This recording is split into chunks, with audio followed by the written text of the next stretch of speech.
यदि आप जीवन में किसी कारणवश अकेलेपन में हैं और अकेलेपन के साथ जी रहे हैं और आप अकेला रहना चाहते हैं और आपको यदि अकेलापन अच्छा लगने लग गया है तो ये एक बहुत सीरियस खतरनाक संकेत हो सकता है आपके फ्यूचर के लिए। तो जो अकेलापन है वो हमारे शरीर के अंदर मानसिक शारीरिक लेवल पे फिजियोलॉजिकली, मेंटली, क्लिनिकली बहुत सारे बदलाव पैदा कर सकता है और वो बदलाव आपको बीमार कर सकते हैं और उस बीमारी से फिर आपको लड़ना होगा, उससे फिर आपको रिकवर करना मुश्किल हो सकता है। तो आज हम बात करेंगे कि जो आइसोलेशन है, जो अकेलापन है, जो अकेले रहने की एक आदत है, वो कितनी सही है और उससे कितने हमें मेडिकली और कितने क्लिनिकली और कितने मानसिक रूप से प्रॉब्लम्स होते हैं और वो परिवर्तन कई बारी बीमारियों में बदल जाते हैं। तो यदि आपकी लाइफ में कोई ब्रेकअप है या कोई ट्रॉमा है या कोई इस तरह का कोई लॉस हो गया है या कोई इस तरह की कंडीशन है, कोई वैक्यूम डेवलप हो गया है, तो आप उससे जितना जल्दी से बाहर निकल पाएंगे, जितना जल्दी से आप नॉर्मल ज़िंदगी में लौटेंगे, जितना जल्दी आप सोशलाइज्ड हो पाएंगे, जितना जल्दी आप अपने को दिमागी रूप से व्यस्त रख पाएंगे, उतना जल्दी ही आपका जीवन ठीक एक नॉर्मल रिदम में वापस आएगा।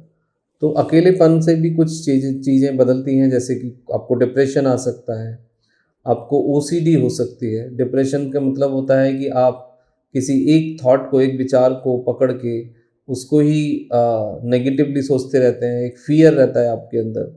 ओसीडी मतलब एक रिपीटिशन बना रहता है। रिपीटिशन का मतलब कि कुछ पर्टिकुलर फ़ियर वाले थॉट, कुछ पर्टिकुलर ऐसे विचार जो आपको परेशान करते हैं, दुखी करते हैं, वो आप उसी रिपीटिशन में फंस जाते हैं। पीटीएसडी एक बहुत कॉमन सी कंडीशन है, पोस्ट ट्रॉमेटिक डिसऑर्डर। इसका मतलब होता है कि यदि कोई फाइनेंशियल लॉस हो गया, कोई ब्रेकअप हो गया, कोई इंसान आपकी लाइफ से चला गया या फिर कोई दूसरी तरह की प्रॉब्लम्स हो गई, मिस हैपनिंग हो गई या किसी कारण बस एक वैक्यूम आ गया, तो उसी कंडीशन को, उसी चीज़ को आप पकड़ के बार बार रिपीटिशन में रहते हैं।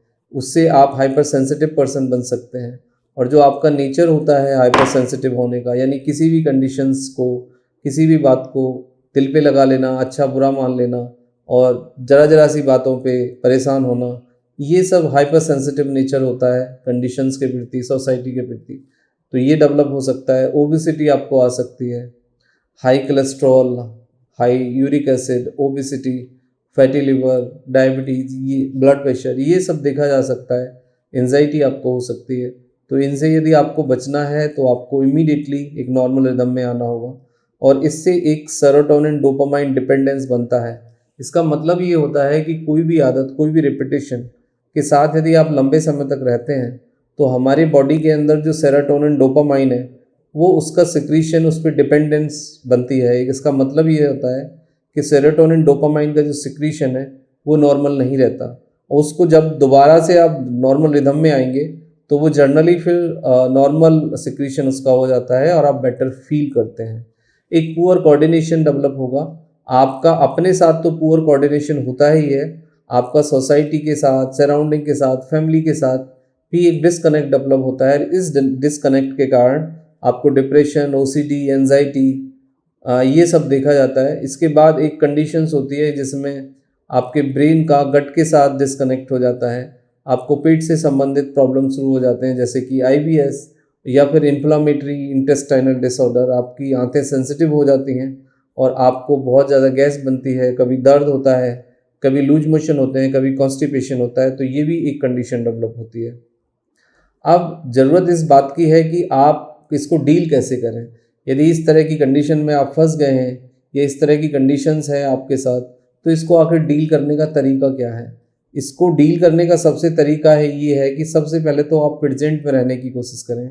फ्यूचर के बारे में या पीछे जो गुजर गया है उसको ना पकड़ें, उसको रिपीट ना करें। आइसोलेट ना रहें, मतलब अकेलेपन से बचें, भीड़ भाड़ के साथ रहें, ग्रुप में जाएं, सपोर्ट ग्रुप ज्वाइन करें, जहाँ पे लोग हों वहाँ पे जाके एक्सरसाइज करें, कुछ समय नेचर के साथ गुजारें और सबसे बड़ी बात है कि चीज़ों को समझना शुरू करें। आप लोगों को सुनना शुरू करें विदाउट ए जजमेंटल एटीट्यूड। आप पहले से ही जज करके जाते हैं सोसाइटी में लोगों के पास, उससे कंडीशन बद से बदतर हो जाती है। पॉजिटिव रहें और लॉजिकल, तर्क संगत बनने की कोशिश करें, यानी कि आप लॉजिक लगाएं, आप रिजॉइनिंग करें, क्यों, कब, कैसे पे हर स्टेटमेंट को तोलें उसके बाद ही उसको एक्सेप्ट करें। कम्युनिकेट करें फ्रीली, लोगों को फ्रीली उनके कम्युनिकेशन के साथ जुड़ें, उनको फ्रीली कम्युनिकेट करने दें, उनको पहले से जज ना करें।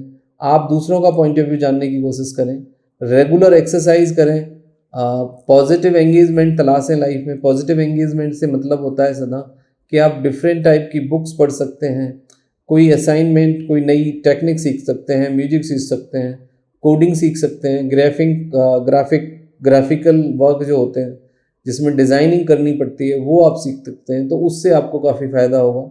यौगिक व्यायाम आपको मदद कर सकता है, ब्रीथिंग एक्सरसाइज आपको मदद करेगी, आप स्ट्रेचिंग और सूर्य नमस्कार या फिर एरोबिक एक्सरसाइज आप करें। योग व्यायाम आपको काफ़ी मदद करेगा, इससे आपका कोऑर्डिनेशन भी बेटर होगा। तो अकेलेपन से बचने का और अकेलेपन के कारण जो आपको बीमारियों का जो रिस्क है उससे बचने का ये एक सकारात्मक तरीका है, ये एक डिसिप्लिन है। इसको यदि आप फॉलो करेंगे तो इससे आप बच पाएंगे।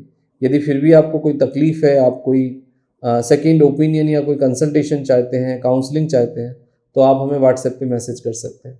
Thank you very much and take care yourself.